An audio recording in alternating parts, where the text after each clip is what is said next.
يزيك مستقبلا. لذلك يعني يمكن أن يريح هذا الموضوع سنعود الإدارة لهذا الموضوع أكيد في الأسابيع المقبلة ونتابعه، ولكن ننتقل الآن إلى الكلاسيكو الذي يقيمه الدوري الإسباني بين ريال مدريد وبرشلونة هذا الموسم، عصرا عكسا لما كان عليه الحال في السنوات الماضية، في خطوة تهدف لتحقيق المزيد من الفوائد المالية وجذب أكبر عدد من المتابعين في القارة الآسيوية وفي أستراليا. نتابع.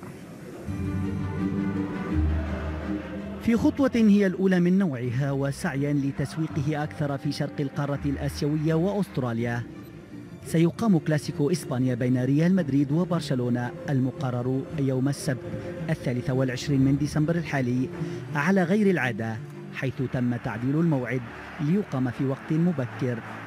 قرار تغيير موعد الكلاسيكو الذي كان يقام خلال الفترة المسائية لعقود خلت يهدف إلى تحقيق قدر أكبر من الفائدة المادية والمداخيل المختلفة نظرا لغنى السوق الآسيوية والشركات الراعية لأكبر الأندية العالمية لجذب المزيد من المشجعين الآسيويين وأموالهم.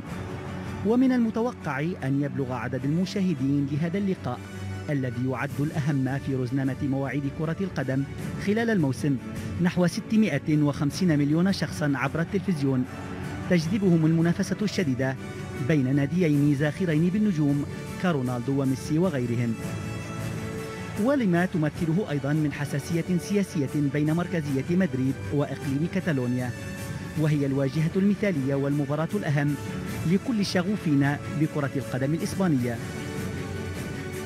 إلا أن الليغا والناديين يبحثان أيضا عما هو أبعد من العائدات المغرية لحقوق البث التلفزيوني، إذ ترغب هذه الأطراف بالحصول على فرصة أكبر لإبراز رعاة الدوري والناديين، ما قد يساهم في حصولهم جميعا لاحقا على عقود جديدة ذات عائدات مالية أكبر.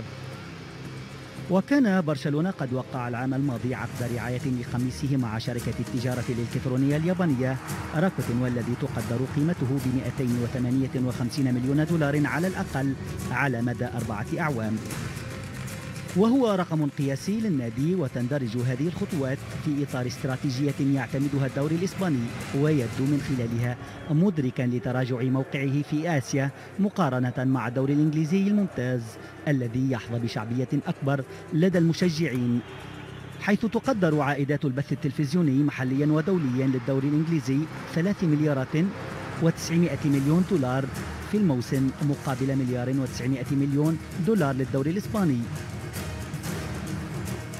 وعلى الرغم من التفوق الإنجليزي آسيويا، إلا أن الدوري الإسباني يعوض في مناطق أخرى عالميا، ولا سيما في القارة الأمريكية، حيث نسبة كبيرة من الناطقين بالإسبانية وحتى في أوروبا.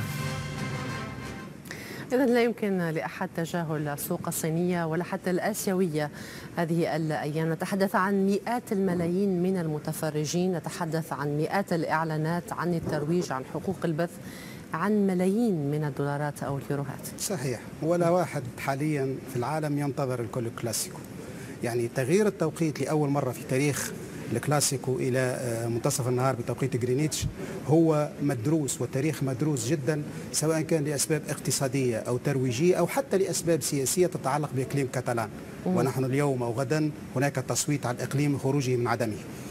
أول شيء يعني نتحدث أنه لماذا هذا التوقيت؟ لأنه هذا التوقيت يتزامن مع شنغهاي، يتزامن مع جاكرتا، يتزامن مع مدريد، ويتزامن مع نيودلهي، وكل يعلم هذه العواصم الكبرى والتوقيت وما مدى إمكانية خدمة الرعاة نفسهم.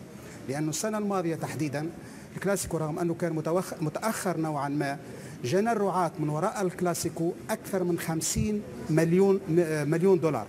هذه السنة مع وجود رعاة مثل راكوتين بالنسبة لبرشلونة، والذي تقريبا أكثر من 250 مليون دولار لمدة 4 سنوات، ونفس الشيء بالنسبة لريال مدريد. يعني يريد إدارة الاتحاد الإسباني لكرة القدم ترويج هذا الكلاسيكو وكأنه لزيادة قيمة الدوري الإسباني مقارنة بالدوري الإنجليزي. لاحظنا وهو أنه طرفي الكلاسيكو تقريبا العلامة التجارية لطرفي الكلاسيكو تزيد عن 7.1 مليار دولار. إيرادات الناديين مع بعض تزيد تقريبا عن 1.2 مليار دولار أيضا، يعني أرقام فلكية وخيالية إلى جانب قيمة اللاعبين. يعني هناك داخل إسبانيا تحديدا لماذا لا يتم التوجه أيضا إلى أمريكا اللاتينية، خاصة أن هناك نجوم كبار موجودين على غرار ميسي، سواريز، لاعبين كبار آخرين موجودين، يجب أخذ بعين الاعتبار، خاصة أن القدرة الشرائية لدى المواطنين في أمريكا اللاتينية ارتفعت. حاليا هناك تركيز كبير على آسيا قدوة بالدوري الإنجليزي، ولاحظنا من خلال التقرير أنه قيمة الدوري الإنجليزي وصلت إلى 3.9 مليار، هناك ملياري دولار فرق بين وخاصة أنه هذا الكلاسيكو مثل ما لاحظنا أنه 650 مليون مشاهد منتظر إلى جانب 300 أو 350 مليون عبر صفحات التواصل الاجتماعي، خاصة أن هناك ناس تعمل في طيلة النهار للمتابعة عبر وسائل التواصل الاجتماعي وتويتر والانستغرام والفيسبوك. إذن أكيد ذكرت نقطة مهمة، وهي مساواة أو مجاراة الدوري الإنجليزي الذي توجه في الآونة الأخيرة بشكل واضح إلى السوق الصينية، إلى المشاهد الصيني والآسيوي عموما. هل سنرى يوما من الأيام الكلاسيكو يلعب في الصين ربما أو في نيودلهي؟ ربما، لكن لا أعتقد ذلك، لأنه دول مثل هذه لديها سيادة، ونحن نتحدث عن 236 كلاسيكو، نتحدث عن برنابيو، ونتحدث عن جماهير تعشق الكلاسيكو، تدفع يعني تذاكر بشكل غير عادي من العالم العربي. هناك من يشاهد الكلاسيكو ويذهب مباشرة سواء كان البرنابيو أو إلى برشلونة. يعني أعتقد أنه تظل، لأنه تجذب هذا الكلاسيكو يجذب سياح بشكل كبير إلى إسبانيا، يتجاوز مباراة كرة قدم. يعني إلى جانب النجوم اللي موجودة وقيمتها السوقية ولتجاوز المليارات الدولارات، هناك شركات تسعى إلى وضع اسمها أو وضع على قمصان هذه الأندية. لذلك أعتقد وأنه مثل هذه المباريات تجذب أكثر ما يمكن من المستشيرين وترفع من عائدات البث التلفزيوني، خاصة وأنه مثل ما ذكرنا وأنه تقريبا 15 مليون يورو رواتب ثابتة للاعبين موجودين على أرض الملعب، وهذا يساهم بشكل ما في دفع هذا التضخم الذي تعرفه كرة القدم نحو الأمام، وكأن الأرقام ترتفع دون سقف، دون أن يكون هناك حدود. نتحدث عن صناعة في كرة القدم، ونتحدث يعني بالنسبة لي ريال مدريد وبرشلونة هي شركات عملاقة، شركات عملاقة الكل يرغب في ودها. يعني لو خرجت طيران الإمارات من ريال مدريد، غدا سنجد كبرى شركات الطيران وكبرى شركات الخدمات، وتدفع أكثر أو ضعف المبلغ المدفوع حاليا، مثلا 38 مليون يورو سنويا، سنجد 50 و60 مثل راكاتون، وهي تدفع 58 إلى 60 مليون يورو سنويا. يعني هذه أرقام فلكية وغير موجودة. نتحدث عن إيرادات مثل ما ذكرت من الأول، نتحدث عن إيرادات تزيد لكل نادي عن 620 مليون يورو، يعني أرقام فلكية. مع أنه الأسعار الأخيرة للاعبين وقيمة فسخ العقود ربما جعلت كل هذه الأرقام تبدو بسيطة جدا. تعودنا على الأرقام التي تناهز المليار. على كل شكرا جزيلا لك محمد عمار على وجودك وعلى كل هذه الإضافة. شكرا. أهلا وسهلا، مرحبا. أهلا وسهلا. أهلا بكم. أعلن الاتحاد الدولي لكرة القدم أنه تلقى طلبات لشراء أكثر من 2,300,000 تذكرة لمباريات نهائيات كأس العالم 2018 المقررة بروسيا منذ سحب قرعة البطولة.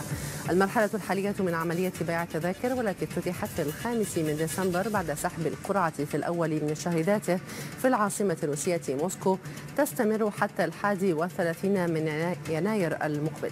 وأعلن الفيفا في وقت سابق أن المرحلة الأولى من عملية بيع التذاكر التي اختتمت في أواخر نوفمبر الماضي شهدت بيع 742,760 تذكرة من إجمالي 800,000 تذكرة طرحت للبيع.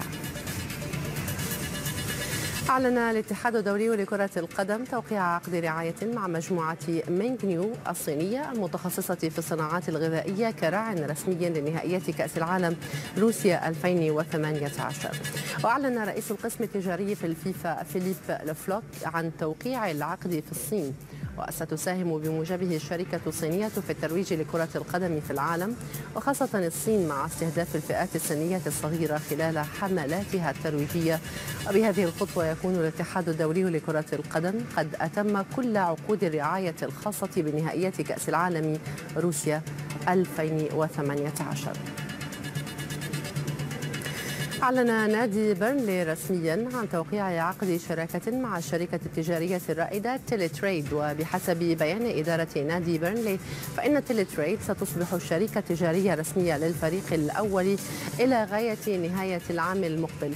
ولم يتم الإفصاح عن القيمة المالية للعقد الذي أكدت الشركة التجارية الأوروبية أنه فرصة لدعم الفرق الصغرى على غرار بيرنلي الذي يقدم مثالا نموذجيا لكل فرق العالم بعد أن تمكن من تأكيد مكانته بين كبار الأندية الإنجليزية والمنافسة في أقوى دوري في العالم. من جهته لم يستبعد مدير الشؤون التجارية والتسويقية في نادي بيرنلي أنتوني فيركلاف أن تستمر هذه الشراكة لسنوات مقبلة.